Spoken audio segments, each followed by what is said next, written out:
Baby storms are inevitable. Hindi pwedeng matakasan. Darating talaga ang mga pagsubok, darating talaga ang mga problema. Pero naalala ko si Peter kasama yung mga apostol sa Matthew chapter 14. Sa gitna ng unos at bagyo, nandun si Jesus. Kaya sabi ng kanta na ating kinakanta, sa gitna ng alon at bagyo, hindi mangangamba ang puso ko. Diyos at Hari ka ng buhay ko. Panatag ako. Dahil may mga storm sa buhay, may mga bagyo, may mga unos, mga kapatid.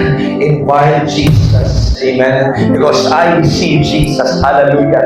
Makikita natin si Yesu Cristo. Makikita natin yung kanyang kapangyarihan. Makikita natin yung kanyang kabanalan. Makikita natin yung kanyang kaluwalhatian na kayang gawin sa atin pong mga buhay, mga kapatid. Amen. Sa presensya ng Diyos, may kapapagalan. Sa presensya ng Diyos, may kalakasan. Sa presensya ng Diyos, may kaayuhan, sabi nga ng isa. May katagumpayan sa atin.